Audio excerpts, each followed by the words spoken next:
ಮೊದಲೇದಾಗಿ ಎಲ್ಲರಿಗೂ ನಮಸ್ಕಾರ. ಇವತ್ತೊಂದು ಫಂಕ್ಷನ್ ಇತ್ತು, ಮಾಲೂರು ಹತ್ರ ಮಾದನಟ್ಟಿಗೆ ಹೋಗಿದ್ರೆ ಅಲ್ಲಿಂದ ಅವ್ರ ಅಜ್ಜಿ ಊರ ಹತ್ರ ಇರೋದ್ರಿಂದ ನಮ್ಮ ಬ್ಯಾಟ್ಸ್ಮನ್ ಹಂಗೆ ಕರ್ಕೊಂಡು ಹೋಗ್ಲಿ ಅಂದ್ಬಿಟ್ಟು ನೈಸ್ ಹೊಡೆದ್ನು. ಮಾವನ ಮಗಳ ಜೊತೆ ಆಟ ಆಡಬೇಕು ಅಂತ ಹೇಳ್ಬಿಟ್ಟು ಸರಿ ಅಂತ ಹೇಳ್ಬಿಟ್ಟು ನಾವು ಊರಿಗೆ ಬರೋಷ್ಟೊಳಗೆ ಮಧ್ಯಾಹ್ನ 12 ಗಂಟೆನೂ ಆಗಿತ್ತು. ಮುದ್ದೆನೂ ಮಟನ್ ಸಾರನ್ನು ರೆಡಿ ಆಗಿತ್ತು. ಸರಿ ಇನ್ನೆಂಗೂ ನಮ್ಮ ಬ್ಯಾಟ್ಸ್ಮನ್ನು ಬಾಪ ಹೊಟ್ಟೆಸ್ತದೆ, ಇಬ್ಬರು ಬ್ಯಾಟಿಂಗ್ ಸ್ಟಾರ್ಟ್ ಮಾಡ್ಬಿಡೋಣ ಅಂದ್ಬಿಟ್ಟು ಬ್ಯಾಟಿಂಗ್ ಸ್ಟಾರ್ಟ್ ಮಾಡಿದರೆ ನಮ್ಮ ಬ್ಯಾಟ್ಸ್ಮನ್ ಯಾವಾಗೂ ಇಂದಂಗೆ ಸೂಪರ್ ಅನ್ನು ಒಲೆ ಮ್ಯಾಗ ಮಾಡೋದಿಂಕ ಬಲೆ ಟೇಸ್ಟ್ ಇತ್ತು.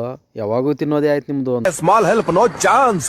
ಇನ್ನೇನು ನಮ್ಮ ಬ್ಯಾಟ್ಸ್ಮನ್ ಚಿಕ್ಕ ಮಗು ಇಸ್ಕೊಟ್ಟಿದ್ದು ಒಲೆಗಳು ದೊಡ್ಡವನಾದ್ರೂ ಅವೇ ಇಕ್ಕೊಂಡಿದ್ನು. ಸರಿ ಇವತ್ತು ಚೇಂಜ್ ಮಾಡೋಣ ಅಂತ ಹೇಳ್ಬಿಟ್ಟು ಗೋಲ್ಡಂಗಡಿ ಹತ್ರ ಹೋಗಿ ಒಲೆಗಳು ಇಸ್ಕೊಂಡು ಬಂದರೆ ಹೆಂಗೈತೆ ಅಂದ್ಬಿಟ್ಟು ನೀವೇ ಹೇಳ್ರೆ.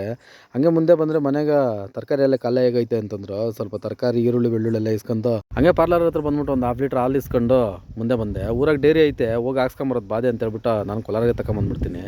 ಈ ವಿಡಿಯೋ ಇಷ್ಟ ಆಗಿದ್ರೆ ನಿಮಗೆ ಲೈಕ್ ಮಾಡಿ, ಕಾಮೆಂಟ್ ಮಾಡಿ, ಫಾಲೋ ಮಾಡೋದನ್ನ ಮರಿಬೇಡಿ. ನಮ್ಮ ಬ್ಯಾಟ್ಸ್ಮನ್ ಕಷ್ಟನೂ ಅರ್ಥ ಮಾಡ್ಕೊಳ್ರಿ.